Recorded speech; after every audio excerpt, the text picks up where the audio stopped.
حضور پاک علیہ الصلوۃ والسلام کی 4 بیٹیاں اور 3 بیٹے، حضور کی کل اولادیں 7 ہیں۔ بیٹوں میں حضرت قاسم ہیں، طیب ہیں جنہیں عبداللہ اور طاہر بھی کہتے ہیں، اور آخری بیٹے ابراہیم ہیں۔ حضور پاک کی 4 بیٹیوں میں بڑی بیٹی حضرت زینب، پھر حضرت رقیہ، پھر ام کلثوم، پھر حضرت فاطمہ رضی اللہ عنہن۔ یہ پیغمبر علیہ السلام کی 4 بیٹیاں ہیں۔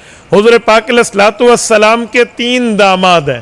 بیٹیاں 4 ہیں، داماد 4 ہونے چاہیے تھے لیکن داماد 3 ہیں۔ اس کی وجہ یہ ہے حضرت عثمان کو ایک کے بعد دوسری بیٹی حضور پاک کی ملی تھی، تو حضور پاک کے داماد 3 ہیں۔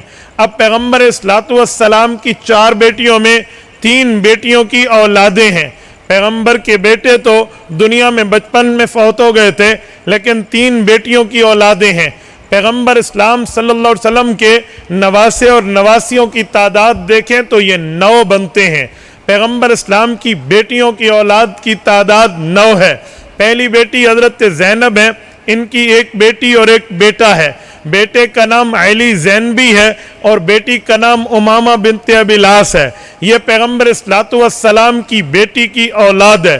پیغمبر اسلام کی دوسری بیٹی حضرت رقیہ ہے، ان کی اولاد نہیں ہے، یہ جوانی میں انتقال کر گئی تھی۔ انہوں نے حبشہ ہجرت کی، حضرت عثمان کے ساتھ سمندری سفر کیا، اس میں تکلیف ہوئی تو وفات پا گئیں۔ حضور پاک کی تیسری بیٹی حضرت رقیہ حضرت ام کلثوم ہے، ان کا ایک بیٹا ہے جس کا نام عبداللہ بن عثمان یا ابان بن عثمان ہے۔ حضور پاک کی چوتھی اور چہیتی بیٹی حضرت فاطمہ ہیں، ان کی 6 اولادیں ہیں، 3 بیٹیاں ہیں، 3 بیٹے ہیں۔ ان کی ایک بیٹی اور ایک بیٹا بچپن میں انتقال کر گیا، اس لیے 4 کا ذکر کیا جاتا ہے، حالانکہ حقیقت میں 6 ہیں۔ حضرت زینب، حضرت رقیہ، ام کلثوم۔ اماں فاطمہ نے اپنی تینوں بیٹیوں کے نام اپنی تینوں بہنوں والے رکھے تھے، اور اماں فاطمہ کے 3 بیٹے ہیں، ایک کا نام حسن، ایک کا نام حسین، ایک کا نام محسن ہے۔ رقیہ اور محسن بچپن میں فوت ہو گئے تھے، اس لیے ذکر نہیں ہے۔ اماں فاطمہ کی اولادیں 6 ہیں، 5ویں نمبر پہ 6 ہے، 6، 7ویں نمبر پہ ان کی بڑی بہن حضرت رقیہ کا بیٹا عبداللہ بن عثمان ہے، یہ 7 ہو گئے، اور 2 حضور کی بڑی صاحبزادی کے بیٹے ہیں، امامہ اور علی زین بھی، 7 اور 2 9 ہو گئے۔ یہ 9 پیغمبر کی نواسیاں اور نواسے ہیں۔ اب توجہ رکھنا، حضور پاک کی اہل بیت میں یہ بھی ہیں، حضور پاک کے بیویاں بھی ہیں۔ پیغمبر اسلام کی بیویوں کی تعداد 11 ہیں۔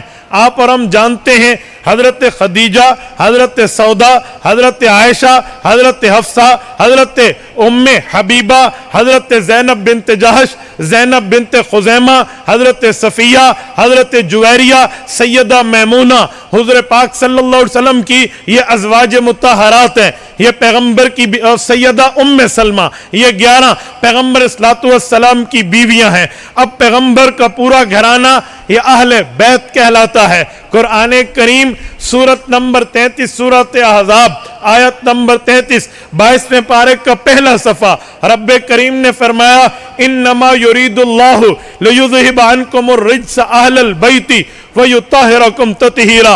اے پیغمبر، میں نے آپ کے تمام گھر والوں کو پاک کر دیا ہے جیسے پاک کرنے کا حق ہے۔ جب یہ آیت اتری، حضور پاک اپنی بیوی حضرت ام سلمہ کے گھر میں تھے، اللہ کے رسول کے دل میں آیا بیویوں کو تو اللہ نے اہل بیت بنا کر مقام دے دیا، میں اپنی اولاد کے لیے بھی دعا کروں۔ یہ واقعہ سن 9 ہجری کا ہے۔ اس وقت حضور پاک کی ساری اولادیں دنیا سے رخصت ہو گئی ماں سوا اماں فاطمہ کے، تو اماں فاطمہ کو بچوں سمیت بلوایا اور دعا کی۔ حضور پاک نے صحیح مسلم میں موجود ہے، حضرت ابو ہریرہ فرماتے ہیں اللہ کے رسول نے یوں مانگا اللہم ہؤلاء اہل بیتی فتطہرہم تطہیرا، مولا میرے یہ بھی اہل بیت ہیں، انہیں بھی پاک کر دے۔ ہم اہل سنت والجماعت کہتے ہیں قرآن کریم نے نبی کی بیویوں کو اہل بیت کہا ہے، حضور پاک کے فرمان نے نبی کے خاندان کو اہل بیت کہا ہے۔ ہم دونوں کو مانتے ہیں کہ قرآن بھی ہمارا ایمان ہے، حضور کا فرمان بھی ہمارا ایمان ہے، پیغمبر کی بیویاں بھی اہل بیت ہیں، پیغمبر کی اولاد اور گھر والے بھی اہل بیت ہیں۔ تبارك الذي نزل الفرقان على عبده ليكون للعالمين نذيرا